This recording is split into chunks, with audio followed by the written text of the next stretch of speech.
नमस्कार, डेली 24 भारत देख रहे हैं आप। मैं हूं आपके साथ साहिल धुलिया। हमारे सभी दर्शकों को दिवाली के पावन पर्व की हार्दिक शुभकामनाएं। चलिए बुलेटिन की शुरुआत करते हैं। तो अयोध्या में दीपोत्सव से पहले ही विश्व रिकॉर्ड बनने का सिलसिला शुरू हो गया है। सरयू नदी के तट पर आयोजित सरयू आरती में 21,000 से अधिक लोगों ने एक साथ हिस्सा लेकर गिनीज वर्ल्ड रिकॉर्ड स्थापित किया। तो Guinness book of world records के अधिकारी ने बताया कि इस आयोजन में प्रतिभागियों की गिनती QR कोड स्कैनिंग के जरिए की गई, जिसमें 2100 से अधिक लोगों ने हिस्सा लिया, जो पिछले 1774 के रिकॉर्ड को तोड़ता है। इस रिकॉर्ड की आधिकारिक घोषणा आज मुख्यमंत्री के सामने मंच पर की जाएगी। आज रामनगरी अयोध्या में 9वें दीपोत्सव का भव्य आयोजन होगा, जिसमें 29 लाख दिए जलाकर नया विश्व रिकॉर्ड बनाने की तैयारी है। राम की पैड़ी पर 56 घाटों पर 30,000 स्वयं सेवकों ने 29 लाख दिए सजा दिए हैं। तो गिनीज बुक की टीम ने ड्रोन की मदद से इन दियों की गिनती पूरी कर ली है। इस आयोजन में 26,11,101 दिए जलाकर पिछला रिकॉर्ड तोड़ा जाएगा। दीपोत्सव की तैयारियों में स्वयं सेवकों का उत्साह भी चरम पर है। आज सुबह से दियों में तेल और बाती डालने का काम शुरू हो चुका है। इस भव्य आयोजन के लिए अयोध्या को दुल्हन की तरह सजाया गया है और यह दीपोत्सव न केवल आध्यात्मिक उत्साह बल्कि विश्व स्तर पर अयोध्या की पहचान को और मजबूत करता हुआ नजर आएगा। तो खबर पर ज्यादा जानकारी के साथ हमारे सहयोगी आरपी सिंह हमारे साथ जुड़ गए। आरपी, क्या कुछ तैयारियां वहां पर देखने को मिल रही हैं? भव्य दीपोत्सव का आयोजन होना है और उसको लेकर स्वयं सेवकों में भी खासा उत्साह देखने को मिल रहा है। जी, आपको बताते चले रामनगरी अयोध्या में कुछ ही पल के जब पूर्व के मुखिया योगी राज पहुंच रहे हैं और 2 बजे उनका पहुंचना है। उसके बाद जो शोभा यात्रा है उसका स्वागत सम्मान करेंगे और रामलला हनुमानगढ़ी का दर्शन पूजन करेंगे, क्योंकि आज जो है हनुमान जी का जन्मोत्सव भी है। तो पहले जाएंगे वहां पे आशीर्वाद प्राप्त करेंगे, फिर उसके बाद जो है यहाँ आएंगे और शोभा यात्रा में शामिल होंगे। राजा अभिषेक होगा और पूरी तैयारियों के लेकर तो अब इंतजार है पूर्व के मुखिया योगी राज का, जो 2:30 बजे उनका आना है। तो इंतजार अब देख रहे करके जो जितने पल है खत्म होना नजर आना चालू हो गया। अब कुछ ही पल जो पूर्व के मुखिया योगी राज पहुंच रहे हैं। जी बिल्कुल। और आरपी, अगर बात की जाए जिस तरीके से हम लगातार देखते हुए आ रहे हैं कि योगी सरकार में कहीं ना कहीं दीपोत्सव को बेहद महत्वपूर्ण माना जाता है और उसी लिहाज से हर साल जिस तरीके से एक के बाद एक विश्व रिकॉर्ड यहां पर कायम हो रहे हैं, इस बार भी एक बड़ा विश्व रिकॉर्ड यहां पर बनने जा रहा है और उसी को लेकर तमाम तरीके की तैयारियां यहां पर की गई हैं। बच्चों में भी खासा उत्साह देखने को मिलता है, जो लोग वॉलंटियर्स के तौर पर वहां पर काम करते हुए नजर आते हैं। पूरे सरयू घाट को भव्य रूप से सजाया संवारा जाता है और तमाम तरीके के आयोजन वहां पर होते हैं। दीपोत्सव के कार्यक्रम के साथ साथ और क्या कुछ नया इस बार देखने को मिलेगा? जी, आपको बताते चले रामनगरी अयोध्या जैसे पहुंचेंगे आपको पूरी अयोध्या दुल्हन की तरफ सज के तैयार है, संवर के तैयार है। इंतजार तो पल का है जब आप शाम को दीप जलेगा, तो दीप जलाने का जो प्रक्रिया है शाम को चालू हो जाएगी। पूरी अयोध्या लाइटों से जगमगा रही है, जो त्रेता युग की तरह नजर आना रामनगरी अयोध्या चालू हो गई है। अब इंतजार केवल इतना है, पल पल का इंतजार किया जा रहा है कि यहाँ फूलों की हेलीकॉप्टर फूलों की वर्षा की जाएगी और जितनी व्यवस्था यहाँ पे व्यापक व्यवस्था बना दी गई है वॉलंटियर की। तो वॉलंटियर हमेशा उत्साह में रहे हैं। यहाँ जितने रामभक्त है वो भी उत्साह में, क्योंकि हर साल जो है अपना रिकॉर्ड तोड़ता है, गिनीज बुक में नाम दर्ज कराता है। तो अब की बार भी नाम दर्ज कराएगा। तो कहीं ना कहीं इतिहास रचने के लिए रामनगरी अयोध्या तैयार खड़ा है। अब केवल इंतजार तो है शाम का, जब जला दो दीप, घर में प्रोग्राम आने वाले हैं, वो पल का इंतजार लोग कर रहे हैं और दीपोत्सव यहाँ चालू होगा। जी चलिए आरपी, हमारे साथ जुड़ने के लिए, तमाम जानकारियों के लिए आपका बहुत शुक्रिया। तो रामनगरी को भव्य रूप से सजाया संवारा गया है। लगातार तैयारियां देखने को मिल रही हैं। दीपोत्सव में इस बार फिर विश्व रिकॉर्ड कायम होने वाला है और उसको लेकर सभी तैयारियां पूरी कर ली गई हैं। स्वयं सेवकों में भी खासा उत्साह देखने को मिल रहा है। वहीं दिवाली से पहले धनतेरस पर शहर के बाजार गुलजार रहे और सुबह से लेकर देर रात तक जमकर धन वर्षा हुई। इस साल धनतेरस पर खरीदारी ने नया रिकॉर्ड बना दिया है। ऑल इंडिया ट्रेडर्स कन्फेडरेशन के मुताबिक धनतेरस पर भारतीयों ने करीब 1 लाख करोड़ रुपए खर्च किए। इसमें सोने चांदी की खरीदारी ने बड़ा रोल निभाया। CAIT ने बताया कि सिर्फ सोने चांदी की बिक्री 60,000 करोड़ रुपए की रही, जो पिछले साल से 25% ज्यादा है। भारतीयों ने धनतेरस पर 60,000 करोड़ रुपए का सोना चांदी खरीदा, जो पिछले साल से 25% ज्यादा बताया जा रहा है। पिछले 2 दिनों में ज्वेलरी बाजारों में ऐसी भारी भीड़ लगी जैसी कभी नहीं देखी गई।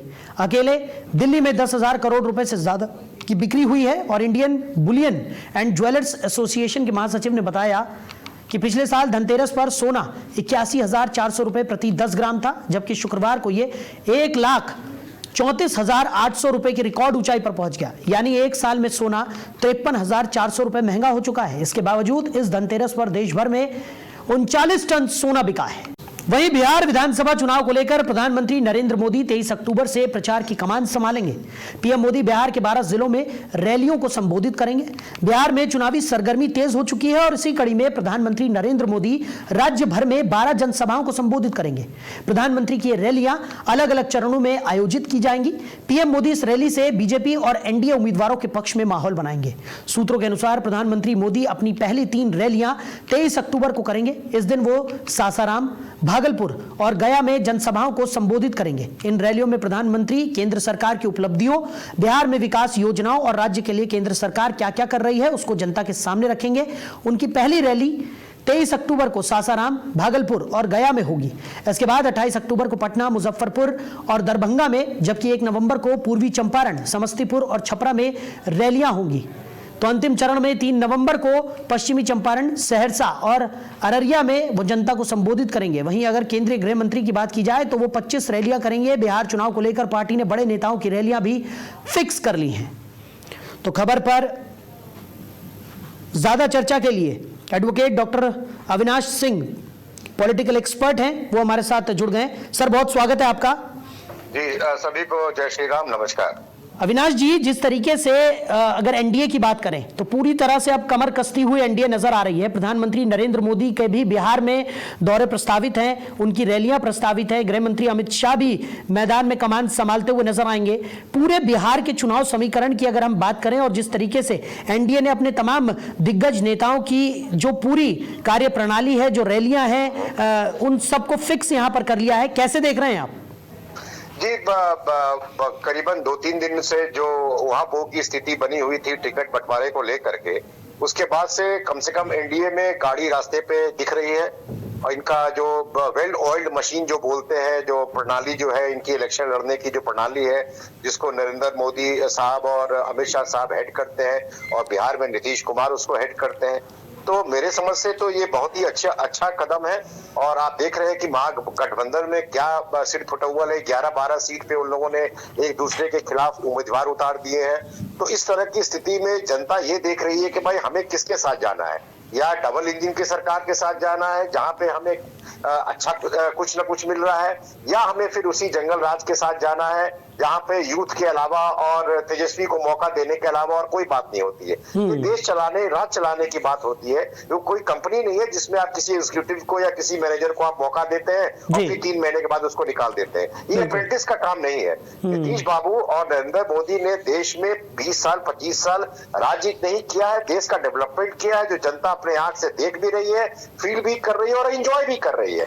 और कोई खलल नहीं है, कोई जंगल राज नहीं है। तो इस सब मुद्दों को लेकर के जब प्रधानमंत्री बोलते हैं तो बड़ा उसका लंबा इंपैक्ट होता है, नेशनल इंपैक्ट होता है, स्टेट लेवल पे इंपैक्ट होता है और इसका व्यापक इंपैक्ट होता है। और मेरे समझ से 12 रैली अभी बताई जा रही है, इसको बढ़ा के मेरे समझ से 16 या 18 की बात हो रही है। ये बहुत बड़ा कदम है, बहुत इंपैक्ट होगा इसका। चलिए अविनाश जी, हमारे साथ जुड़ने के लिए, इस तमाम चर्चा के लिए आपका बहुत शुक्रिया। तो बिहार की अगर बात करें तो साफ तौर पर अब देखने को मिल रहा है कि चुनावी मोड ऑन हो गया है। एनडीए की तरफ से भी ताबड़तोड़ रैलियां होने वाली हैं। 25 रैलियां फिक्स कर दी गई हैं गृह मंत्री अमित शाह की। प्रधानमंत्री नरेंद्र मोदी भी 23 अक्टूबर से धुआंधार प्रचार प्रसार में जुटे हुए नजर आएंगे। यानी कहा जा सकता है कि एनडीए पूरी तरह से तैयार है और यही वजह है कि बिहार में एनडीए अब अपनी पूरी ताकत झोंकने के लिए तत्पर नजर आ रहा है। वहीं बिहार विधानसभा चुनाव में झारखंड मुक्ति मोर्चा ने महागठबंधन से नाता तोड़ लिया है। पार्टी के महासचिव सुप्रियो भट्टाचार्य ने घोषणा की, जेएमएम 6 सीटों पर स्वतंत्र रूप से चुनाव लड़ेगी। इसमें चकाई, धमदाहा, कटोरिया, पिरपैंती, मनिहारी और जमुई सीटें शामिल हैं। झामुमो महासचिव और प्रवक्ता सुप्रियो भट्टाचार्य ने कहा कि एनडीए के साथ साथ महागठबंधन के अंदर भी विरोधाभास है, कई सीटों पर अंदरूनी कलह है। हम राज्य में गठबंधन की भी समीक्षा करेंगे क्योंकि हर बार विश्वासघात हुआ है। इस महागठबंधन के साथ नहीं लड़ेंगे बल्कि अपनी ताकत पर उतरेंगे। उन्होंने झारखंड मुक्ति मोर्चा के कार्यकर्ताओं के साथ विश्वासघात किया है। हम चुनाव जीतेंगे और ये सुनिश्चित करेंगे कि बिहार में अगली सरकार झामुमो की सहमति के बिना न बने।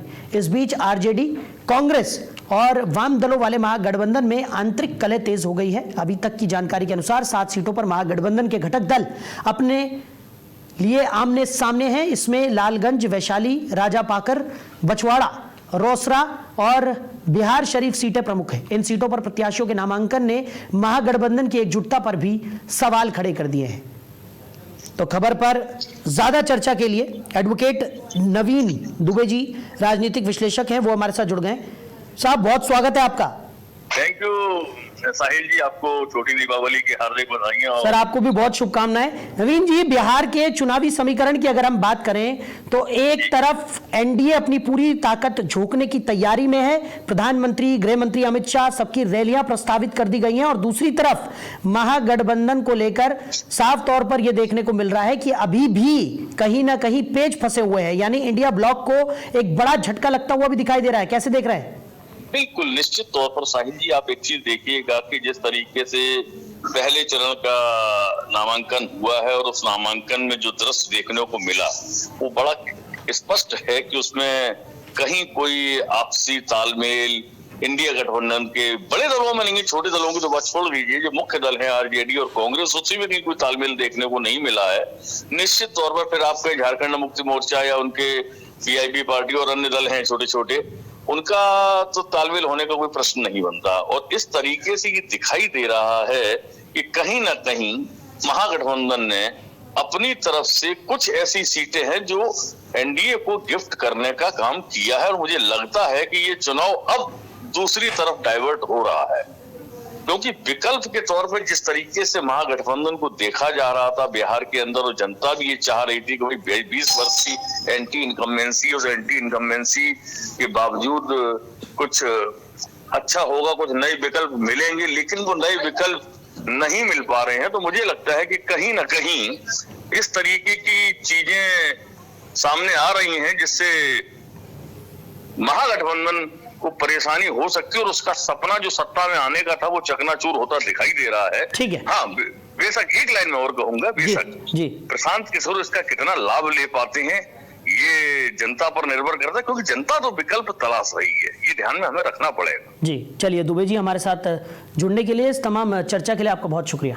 Thank you. तो बिहार में इंडिया ब्लॉक को झटका लगता हुआ नजर आ रहा है। महागठबंधन से जेएमएम अलग हो गई है, जहां एक तरफ एनडीए अपनी पूरी ताकत झोंकने की तैयारी में है, तो दूसरी तरफ महागठबंधन में सब कुछ सही नहीं चल रहा है और अभी भी पेच फंसा हुआ नजर आ रहा है। वहीं इस बीच बिहार में इंडिया ब्लॉक को ये बड़ा झटका लगा है। वहीं अमेठी में धनतेरस के मौके पर बाजारों में जबरदस्त रौनक देखने को मिल रही है और त्योहारों के शुभ दिन पर लोग बड़ी संख्या में खरीदारी के लिए निकल पड़े हैं। खासतौर पर बर्तन, सोना और चांदी की दुकानों पर ग्राहकों की भीड़ लगातार बढ़ती जा रही है। लोग शुभ मुहूर्त में खरीदारी करने के लिए सुबह से ही बाजारों में पहुंच गए हैं। लंबे समय बाद दुकानदार भी खुश नजर आए तो अमेठी के सभी प्रमुख बाजारों गौरीगंज, मुसाफिर खाना, तिलोई और जायज में जमकर लोगों ने खरीदारी की। भीड़ को देखते हुए ट्रैफिक पुलिस और प्रशासन की टीम भी पूरी तरह से मुस्तैद रही। धनतेरस की खरीदारी ने अमेठी के बाजारों को किसी त्योहार की तरह चमका दिया। हर तरफ रौनक, उत्साह और खरीदारों का हुजूम दिखाई दिया। वहीं नोएडा में बढ़ते प्रदूषण को देखते हुए प्रदूषण नियंत्रण बोर्ड ने कमर कस ली है। क्षेत्रीय अधिकारी रितेश कुमार तिवारी के नेतृत्व में विभाग ने 3 विशेष टीमें गठित की हैं, जो शहर के प्रदूषण हॉटस्पॉट्स पर निगरानी रखेगी और नियमों का उल्लंघन करने वालों पर सख्त कार्रवाई करेगी। नोएडा में कुल 10 हॉटस्पॉट चिन्हित किए गए हैं, जहां प्रदूषण का स्तर सामान्य से काफी ऊपर पाया गया है। इन इलाकों में अब विशेष निगरानी रखी जाएगी। हर टीम में 5 सदस्य तैनात किए गए हैं, जो रोजाना फील्ड में जाकर निरीक्षण करेंगे। ये टीमें ये सुनिश्चित करेंगी कि किसी भी गतिविधि से वायु गुणवत्ता पर असर न पड़े। प्रदूषण फैलाने वाले उद्योगों और निर्माण स्थलों पर नजर रखने के साथ साथ नियमों के उल्लंघन पर सीधे कार्रवाई की जाएगी। यह अभियान प्रदूषण नियंत्रण के लिए एक अहम कदम माना जा रहा है। वहीं पश्चिम बंगाल की संस्था TJAPS कृषि शिल्प केंद्र ने नोएडा के सेक्टर 22 में एक प्रेस वार्ता आयोजित की, जिसमें संस्था के महासचिव सोमेन कोले ने किसानों, मजदूरों, आदिवासी समुदायों और पिछड़े वर्गों के हित में कई महत्वपूर्ण घोषणाएं की। संस्था की ओर से बताया गया कि वो भारत सरकार की योजनाओं को गांव-गांव तक पहुंचाने का कार्य करेगी, ताकि जमीनी स्तर पर किसानों और मजदूरों को इसका लाभ मिल सके। साथ ही किसानों को उन्नत तकनीकों और प्राकृतिक खेती के बारे में प्रशिक्षण देकर उन्हें आत्मनिर्भर और समृद्ध बनाया जाएगा। संस्था ने यह स्पष्ट किया कि उसका उद्देश्य केवल योजना बनाना नहीं, बल्कि उसे जमीन पर क्रियान्वित करना है और किसानों, मजदूरों को वास्तविक लाभ पहुंचाना है। जय श्री शंभू। नमस्कार, मैं सोमेन कोले हूँ, सचिव तफसील जाति आदिवासी प्राक्तन सैनिक कृषि विकास शिल्प केंद्र। हमारा ऑर्गेनाइजेशन पश्चिम बंगाल के साथ साथ बिहार, उड़ीसा, झारखंड एंड आसाम में काम करता है। Agriculture, fisheries, lac cultivation, solar, नैनोबोर्ड टेक्नोलॉजी के ऊपर हमारा काम हो रहा है हमारा ऑर्गेनाइजेशन का। और रिसेंटली इधर वाला जो बाकी स्टेट है जैसे कि उड़ीसा, छत्तीसगढ़ में हमारा ऑर्गेनाइजेशन ऑलरेडी काम शुरू कर दिया है, इसको भी आगे ले जाएंगे। और आज जो मेन मुद्दा है कि हमारा ऑर्गेनाइजेशन का मिनिस्ट्री ऑफ आयुष का जो काम हमारा ऑर्गेनाइजेशन को मिल चुका है वो 29 अक्टूबर से शुरू होगा। इसके विषय में आज स्पेशली हमारा प्रेस कॉन्फ्रेंस है। और जो पैसा मिलने वाला था, जो रोक लग गया था, वो 29 अक्टूबर काम शुरू होने के बाद भी वो लागू हो जाएगा। और सेंट्रल गवर्नमेंट की जो टीम है वो भी रिसेंटली विजिट करेगा, अगला महीने में, नवंबर महीने में विजिट कर देगा। और ऑर्गेनाइजेशन की ओर से जो एक लेटर बाकी रह गया है वो भी सबको नवंबर महीने से मिलना शुरू हो जाएगा। जय श्री शंभू, नमस्कार, मैं सोमेन कोले हूँ, सचिव तफसील जाति आदिवासी प्राक्तन सैनिक कृषि विकास शिल्प केंद्र। हमारा ऑर्गेनाइजेशन पश्चिम बंगाल के साथ साथ बिहार, उड़ीसा, झारखंड एंड आसाम में काम करता है। Agriculture, fisheries, lac cultivation, solar, नैनोबोर्ड टेक्नोलॉजी के ऊपर हमारा काम हो रहा है हमारा ऑर्गेनाइजेशन का। और रिसेंटली इधर वाला जो बाकी स्टेट है जैसे कि उड़ीसा, छत्तीसगढ़ में हमारा ऑर्गेनाइजेशन। वहीं उत्तराखंड के पूर्व सीएम हरीश रावत मेरठ के कंकरखेड़ा में हाईवे पर हादसे का शिकार हो गए। अचानक ब्रेक लगने से उनकी कार डिवाइडर से टकरा गई और हादसे में किसी को गंभीर चोट नहीं आई है। उत्तराखंड के पूर्व मुख्यमंत्री हरीश रावत शनिवार की देर शाम दिल्ली देहरादून हाईवे पर एक सड़क हादसे का शिकार हो गए। उनकी कार कंकरखेड़ा थाना क्षेत्र में अनियंत्रित होकर अन्य गाड़ियों से टकरा गई। हादसा अचानक सामने आए वाहन को बचाने के दौरान हुआ। गनीमत यह रही कि पूर्व मुख्यमंत्री सहित वाहन में मौजूद सभी लोग बाल बाल बच गए। जानकारी के अनुसार हरीश रावत अपने निजी वाहन से देहरादून से दिल्ली की ओर जा रहे थे। जैसे ही उनकी कार कंकरखेड़ा क्षेत्र में पहुंची, अचानक एक वाहन ने सामने से कट मार दिया। चालक ने कार को बचाने की कोशिश की, लेकिन नियंत्रण बिगड़ने से वो अन्य गाड़ियों से टकराते हुए डिवाइडर से टकरा गई। टक्कर इतनी जोरदार थी कि कार का अगला हिस्सा क्षतिग्रस्त हो गया। हादसे की सूचना मिलते ही कंकरखेड़ा पुलिस मौके पर पहुंची और पूर्व मुख्यमंत्री की सुरक्षा व्यवस्था कड़ी कर दी। पुलिस ने तुरंत दूसरी गाड़ी की व्यवस्था की, जिसमें उन्हें सुरक्षित गंतव्य तक भेजा गया। वहीं पूर्व सैनिकों और उनके आश्रितों के लिए बनी ex serviceman contributory health scheme card का दुरुपयोग कर ठगी करने वाले गैंग का नोएडा की फेज 2 थाना पुलिस ने पर्दाफाश किया। पुलिस ने गैंग के 3 सदस्य समेत 4 लोगों को गिरफ्तार किया है। सेंट्रल नोएडा जोन के डीसीपी शक्ति मोहन अवस्थी ने बताया कि सेक्टर 110 स्थित यथार्थ अस्पताल प्रबंधन ने सूचना दी कि उनके अस्पताल में एक मरीज को फर्जी तरीके से ECHS कार्ड का दुरुपयोग कर भर्ती कराया गया है। पुलिस जांच के लिए पहुंची तो बड़े गैंग से तार जुड़े होने की जानकारी मिली। अस्पताल में भर्ती मरीज को किसी पूर्व सैनिक के कार्ड के नाम और पते पर भर्ती कराया गया था। इसके बाद पुलिस ने तिकोना पार्क के पास से 4 संदिग्धों को गिरफ्तार किया। इनकी पहचान जिला बुलंदशहर के खनौदा गांव निवासी दानिश, भावसी के प्रदीप गौर व सुमित और बुलंदशहर के औरंगाबाद निवासी पूनम सिंह के रूप में हुई। प्रदीप गौर अस्पताल में नौकरी कराता था और प्रदीप ने हेल्थ कार्ड का दुरुपयोग कर एक मरीज को भर्ती करवाया था। ये गैंग मरीज के परिजनों से कुछ रुपए भर्ती कराने से पहले और बाकी रुपए अस्पताल से डिस्चार्ज होने के बाद लेते थे। तो पुलिस के मुताबिक ये गैंग लंबे समय से इस तरह का फर्जीवाड़ा कर अवैध रूप से कमाई कर रही थी। थाना फेज 2 पुलिस टीम के द्वारा एक सराहनीय कार्य किया गया जिसमें 4 अभियुक्तों को गिरफ्तार किया गया। ये 4 लोग आइडेंटिटी फ्रॉड करते थे। ये लोग ECHS कार्ड को मिसयूज़ करते थे और अनुपयुक्त लोगों को इस ECHS कार्ड का लाभ देने के उद्देश्य से ये लोग एक कॉन्स्पिरेसी करके अस्पताल में जाते थे और वहाँ पे एक अस्पताल का भी एक इसमें से कर्मचारी गिरफ्तार हुआ है। वहाँ पर ये लोग पहले इमरजेंसी में एक पेशेंट को एडमिट कराते थे और उसके बाद उसकी गलत आइडेंटिटी बताकर और ECHS कार्ड लगाकर, ऐसे लोगों का ECHS कार्ड लगाकर जिनको मालूम नहीं कि उनका ECHS कार्ड मिसयूज़ हो रहा है, जैसे इस केस में जिनका ECHS कार्ड मिसयूज़ हो रहा है, जब उनको मालूम चला तो उन्होंने पुलिस को सूचना दी और उसके बाद इसमें गिरफ्तारी इंश्योर की गई। वहीं भारत सरकार स्वदेशी को बढ़ावा देकर देश को आत्मनिर्भर और आर्थिक रूप से मजबूत बनाने की दिशा में लगातार काम कर रही है। इसका उद्देश्य न केवल स्थानीय उत्पादों को प्रोत्साहन देना है, बल्कि ग्रामीण क्षेत्रों में कार्यरत छोटे स्तर के कारीगरों और स्वयं सहायता समूहों को आर्थिक मजबूती और पहचान दिलाना भी है। ग्रामीण भारत में छिपी अनेक प्रतिभाएं मंच के अभाव में सामने नहीं आ पाती। ऐसे में स्वदेशी बाजार उन्हें एक प्लेटफॉर्म प्रदान करता है। इसी कड़ी में दिवाली पर्व के अवसर पर पहली बार कुरुक्षेत्र के केशव पार्क में साझा स्वदेशी बाजार लगाया गया है, जहां पूरी तरह से स्वदेशी उत्पादों की प्रदर्शनी लगाई गई है। कुरुक्षेत्र के केशव पार्क में लगाए गए स्वदेशी बाजार में करीब 100 स्टॉल स्थापित किए गए हैं। इसमें हरियाणा के विभिन्न जिलों से स्वयं सहायता समूहों से जुड़े लोग भाग ले रहे हैं, जो स्वदेशी उत्पादों और हस्त निर्मित वस्तुओं की प्रदर्शनी कर रहे हैं। साथ ही कई सामाजिक संस्थाएं भी इस पहल का हिस्सा बनी हैं। बाजार में ज्यादातर स्टॉल दिवाली की सजावट से जुड़ी वस्तुओं के लिए लगाए गए हैं, जिससे लोगों को एक ही स्थान पर पारंपरिक और स्वदेशी सामान खरीदने का अवसर मिल रहा है। वहीं कुरुक्षेत्र के गांव कीरमच में कबड्डी का महामुकाबला होने जा रहा है। इस कबड्डी महोत्सव का आयोजन हर वर्ष की तरह इस बार भी गांव कीरमच के सहयोग से किया जा रहा है। इस टूर्नामेंट में भाग लेने के लिए एंट्री फीस मात्र 100 रुपए रखी गई है, जबकि विजेताओं के लिए इनाम 1,21,000 रुपए से लेकर 3100 रुपए तक निर्धारित किया गया है। यह आयोजन श्री मुनि कुलतरण तीर्थ मेले के अवसर पर करवाया जा रहा है, जिसमें हरियाणा और पंजाब ही नहीं बल्कि कई राज्यों के कबड्डी खिलाड़ी शिरकत करेंगे। खिलाड़ियों के लिए रहने और खाने की व्यवस्था गांव की ओर से की जाएगी। यही नहीं, आने जाने का किराया भी आयोजकों द्वारा दिया जाएगा। बीते 33 वर्षों से ये टूर्नामेंट लगातार करवाया जा रहा है और हर साल की तरह इस बार भी ये आयोजन हर्ष और उल्लास के साथ मनाया जाएगा। इस बार इस खेल महोत्सव की शान बढ़ाने पहुंच रहे हैं कबड्डी के अंतर्राष्ट्रीय खिलाड़ी सिल्लू बल्हारा, जो मुख्य अतिथि के तौर पर खिलाड़ियों का उत्साह बढ़ाएंगे और सम्मानित भी करेंगे। तो फिलहाल हमारी इस खास पेशकश में इतना ही। आप बने रहिए और देखते रहिए डेली 24 भारत।